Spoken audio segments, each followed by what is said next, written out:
pense pas qu'un jour je ferai confiance à qui que ce soit parce que voilà, on est bien comme ça. Quand on fait pas confiance, on n'a pas de déception. Non mais je te dis, non mais je suis sûre que c'est vrai, je suis sûre que j'ai raison. Non, ne viens pas me dire que c'est toi qui as raison parce que c'est impossible, j'ai toujours raison. Non mais je te jure, c'est vraiment la chose qui est bien pour toi. Crois-moi, c'est la chose qui est bien pour toi. Non mais je te connais très bien et tu devrais faire ça. Non mais je dois me venger. Non mais vraiment, je dois me venger parce que c'est pas possible qu'il s'en tire comme ça. Il va voir qui est là à faire. Bonjour à tous, très content d'être avec vous aujourd'hui pour une nouvelle vidéo. On va parler de la blessure de trahison. La blessure de trahison, c'est une blessure où quand elle est activée, on porte le masque du contrôlant, prendre beaucoup de place, contrôler.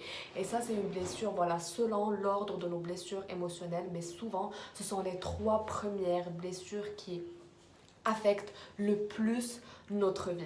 Donc la plus grande peur de la personne qui a cette blessure activée, c'est la peur de la séparation, c'est la peur de la dissociation. Et voilà, comme j'ai dit, c'est le masque du contrôlant. Donc le premier comportement qu'a le contrôlant, c'est toujours l'engagement et la responsabilité, c'est très important pour le contrôlant.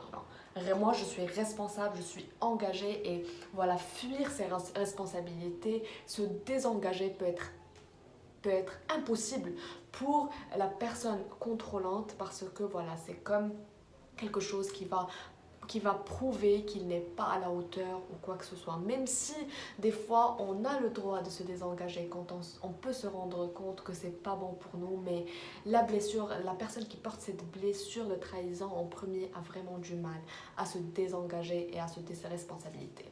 Le deuxième comportement, c'est de prendre beaucoup de place. Voilà.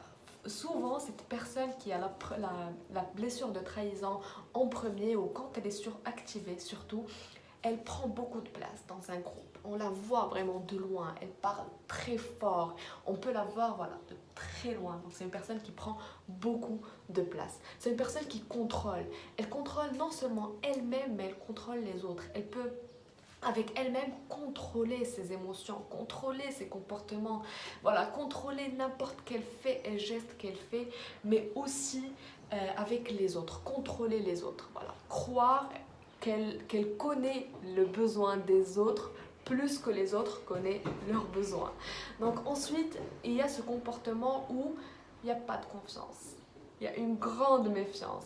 Une grande méfiance et voilà, très difficile de gagner la confiance de la personne qui a cette blessure de trahison, peut-être parce que voilà, elle a eu des déceptions dans sa vie, son enfance aussi, surtout parce que c'est une blessure qui est issue de l'enfance.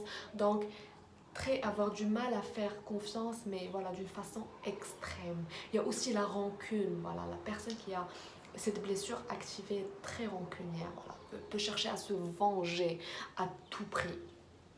Il y a aussi le fait que voilà, c'est une personne qui aime passer à l'action, mais vite, voilà, faire beaucoup de choses, vite fait, maintenant, l'impatience.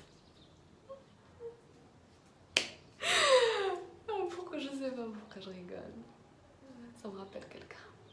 Vous pouvez voir que je parle des blessures d'une façon un peu rigolote, mais parce qu'en fait, voir nos blessures et les parts de zones d'ombre noires en nous d'une façon normale, parce qu'on a tous des blessures et on aura toujours tous des peurs et des blessures. Donc les voir comme des défis, les voir positivement comme des challenges qui vont nous permettre de devenir une personne plus unique, une personne plus forte. Et vraiment, je vois les blessures comme ça, je vois les blessures comme une opportunité. Voilà, c'était tout pour cette vidéo de la blessure de trahison. N'hésitez pas à me laisser en commentaire ce que vous en pensez. On va en parler beaucoup plus dans les prochaines vidéos. Prenez soin de vous.